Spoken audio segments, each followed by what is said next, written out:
एक छोटे से गांव में विशाल नाम का ईमानदार मेहनती किसान रहता था।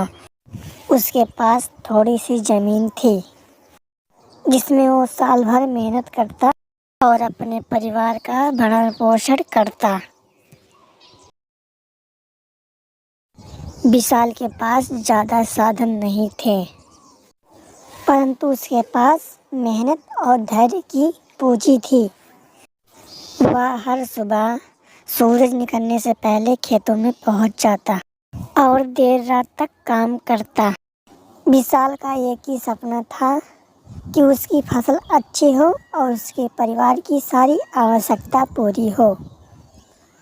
अगले कई वर्षों से मौसम का मिजाज बदलता जा रहा था, तो बारिश कभी कम होती तो कभी बाढ़ आ जाती।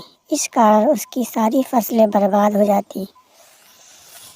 तो विशाल बड़े उदास होकर जाता है, तो सामने उसको रामू काका मिलते हैं। पूछते हैं, बेटे क्या हुआ, इतने उदास क्यों हो? तो विशाल बड़े धैर्य से जवाब देता है कि मेरी सारी फसलें बारिश की वजह से बर्बाद हो गई, मैं बहुत दुखी हूँ। रामू काका बोलते हैं, बेटे उसमें गेहूं की फसल नहीं, तुम सब्जी की फसल करो, जिससे तुम्हारी परिवार की सारी आवश्यकता पूरी होगी।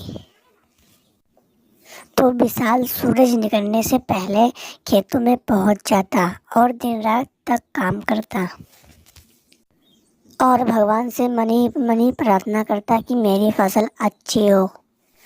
अगली सुबह विशाल अपने बेटे को चिंटू को लेकर जाता है खेत में, तो देखता है उसकी सब्जियां हरी भरी लहरती हैं और उसका बेटा बहुत खुश होता है हरी भरी सब्जियां देखकर, और सब्जियों के ले जाता गांव गांव में बेचने। सब्जी ले लो, सब्जी ले लो, सब्जी ले लो, बोलता हरी भरी सब्जी ले लो, सब्जी ले लो। रास्ते में एक बूढ़ी माँ मिलती हैं जो उसकी सारी सब्जियां खरीद लेती हैं। ऐसे ऐसे सब्जियां बेचकर अपने परिवार की सारी आवश्यकता पूरी करता है विशाल, और अपने परिवार के साथ साथ खुशी खुशी जिंदगी बिताता विशाल।